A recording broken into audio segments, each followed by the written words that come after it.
Assalamualaikum warahmatullahi wabarakatuh. Pemirsa TV dimanapun Anda berada, senang sekali saya Imelda Samsi dapat hadir kembali menjumpai Anda dalam program Panorama edisi Talkshow Antv Riau. Ya, saudara pemirsa, sebagai bangsa yang besar tentunya tidak terlepas dari peran dunia pendidikan yang berkualitas tinggi. Pendidikan berkualitas tinggi tentunya juga tidak terlepas dari peranan keimanan dan ketakwaan yang dimiliki. Dan pada kesempatan kali ini telah hadir bersama kami sosok inspiratif tentunya bagi kita semua. Beliau pernah menjabat sebagai Ketua BPD HIPMI Riau dan Sekretaris Umum Gapensy bersama Gubernur Riau Rusli Zainal pada masa itu. Dan beliau juga pernah menjadi Ketua Wilayah salah satu partai Islam dan pimpinan Tarekat Naksabandiyah Kholidiyah Wilayah Provinsi Riau. Langsung saja kita sapa. Assalamualaikum Bapak Syekh Haji Ismail Royan. Waalaikumsalam warahmatullahi wabarakatuh. Bagaimana kabarnya Syekh pada kesempatan kali ini? Alhamdulillah baik.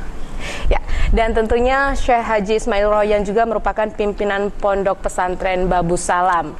Baik, berbicara mengenai sosok Syekh Haji Ismail Royan yang pernah malang melintang baik itu dalam kancah politik dan pernah menjabat sebagai Ketua BPD HIPMI Riau. Tentunya kita berbicara sedikit selain sebagai tokoh umat, bagaimana sebenarnya keberadaan para pengusaha-pengusaha muda di Provinsi Riau saat ini, Syekh?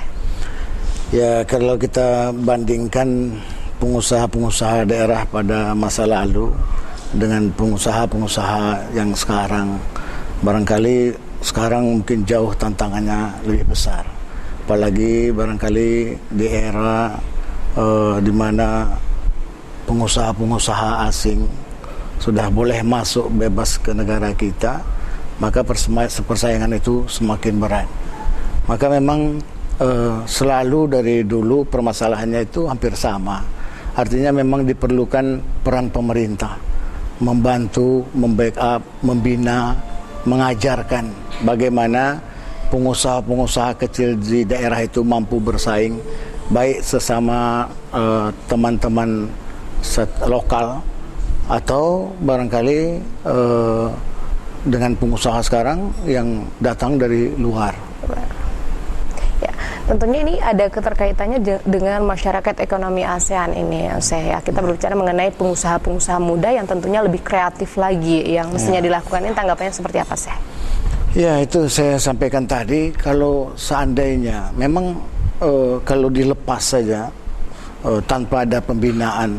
Sekarang kita perhatikan begitu banyak organisasi pengusaha yang ada di negeri kita ini. Jadi memang harus diperlukan keberpihakan dari pemerintah daerah sampai ke pemerintah pusat dalam bentuk hal-hal tertentu. Misalnya aja terutama untuk pengusaha-pengusaha ekonomi lemah atau pengusaha-pengusaha kecil yang baru mau bergerak di dalam bidang usaha. Nah, dulu saya sampaikan tadi dalam organisasi yang namanya HIPMI, Himpunan Pengusaha Muda, mereka baru belajar berjalan. Yeah. Artinya memang masih banyak yang harus diajarkan kepada seorang yang baru pandai berjalan supaya ia mampu berlari ke depan. Tapi kalau dari mulai berjalan aja nggak kita kasih kesempatan atau nggak diajarkan, kapan dia mau mampu berlari? Jadi nggak serta-merta seorang anak, seorang generasi muda tiba-tiba pandai berjalan. Pasti ada latihan-latihan yang harus diajarkan oleh orang tuanya. Ini harapan kita, keberpihakan itu baik oleh pengusaha besar membina pengusaha-pengusaha kecilnya atau pemerintah daerah dan pusat memberikan support, membantu pengusaha-pengusaha lokalnya. Ya, tentunya harus ada dukungan dari berbagai pihak seperti itu ya, Syekh. Ya. Seperti yang saya ucapkan barusan, bahwasannya Himpunan Pengusaha Muda Indonesia untuk wilayah Riau, katakanlah ruang lingkup Riau saat ini, berbicara mengenai kesiapannya menghadapi masyarakat ekonomi ASEAN. Tentunya ini tidak berbeda jauh dengan pada saat itu saya menjabat sebagai Ketua HIPMI di Provinsi Riau. Namun tantangan yang berat harus dihadapi oleh seorang pengusaha atau katakanlah sosok pengusaha. Apa yang harus dimiliki oleh sosok seorang pengusaha ini, Syekh? Ya, pasti tentu mereka harus belajar banyak.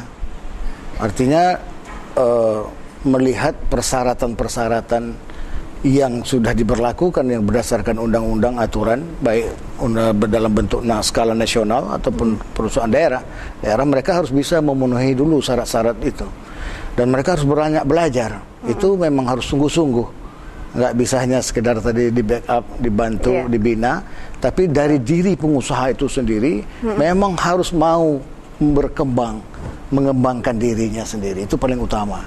Jadi mereka harus belajar misalnya mereka harus mengetahui tentang IT. Bagaimana perkembangan sekarang informasi melalui IT 24 jam. Tetap mengikuti perkembangan zaman seperti itu harus ya, mampu mengikuti perkembangan zaman kalau tidak mau tertinggal. Ya. Dan saudara pemirsa, kita juga mengetahui bahwasanya Syekh Haji Ismail Royan ini juga pernah menjabat sebagai Sekretaris Umum Gapensi kala itu bersama Gubernur Riau Rusli Zainal nih. Sedikit berbagi pengalaman ini Syekh dengan pemirsa di rumah. Sebenarnya bagaimana pergerakan dari Gapensi pada masa itu Syekh? Ya, ketika kami sama-sama di organisasi Gapensi tersebut, secara otomatis kita akan bersinggungan dengan bisnis atau usaha yang bergerak dalam bidang konstruksi, baik itu jalan, pengairan, bahkan gedung gitu. Nah, kita kalau tidak memiliki latar belakang ilmu pengetahuan tentang konstruksi, artinya kita memang harus belajar. Kadang-kadang yang serunya belajarnya bukan sama pakar-pakar yang ahli, kadang belajar kita sama tukang. Justru dengan tukang ya, dengan tukang yang mereka sudah punya pengalaman dalam praktek langsung di lapangan. Nah, kita belajar kadang-kadang merangkai besinya macam mana kita belum paham, bagaimana cara mereka memasang batu bata yang rapi, bagaimana sampai memplaster semen itu bisa mulus, bagus gitu, yang bisa diterima oleh banyak pihak. Itu kita akhirnya belajar langsung sama pelaksana-pelaksana di lapangan. Nah, ini kan belajar juga. Artinya memang kuncinya tetap dalam pada kita mau menuntut ilmu. Baik kita anggap orang di lapangan, apalagi kalau orang-orang yang memang sudah ahli, tentu lebih bisa lagi memberikan dengan secara ilmiah dan teknik yang benar gitu. Nah, itu kuncinya memang pengalaman-pengalaman itu kita dapat dari mulai membangun sekolah-sekolah, membangun ruang-ruangan kelas, sampai akhirnya dipercaya membangun kantor bupati misalnya, kantor-kantor pemerintah, kampus, sekolah dan sebagainya itu. Nah, itu akhirnya kita dapatkan dengan kita aktif di organisasi seperti Gapensi. Dan tentu hubungan kita secara nasional lebih baik lagi, karena setiap pertemuan-pertemuan nasional kita bisa mengikuti dan belajar banyak juga dengan tokoh-tokoh nasional. Ya, tentunya juga tidak terlalu berlebihan jika kita bertanya kepada sosok tokoh umat Syekh Haji Ismail Royan ini mengenai bagaimana sebenarnya perkembangan pembangunan yang ada di Provinsi Riau saat ini. Dan nanti akan dijawab oleh Syekh. Dan saudara pemirsa, jangan kemana-mana, tetap bersama kami dalam program Panorama edisi Talkshow Antv Riau.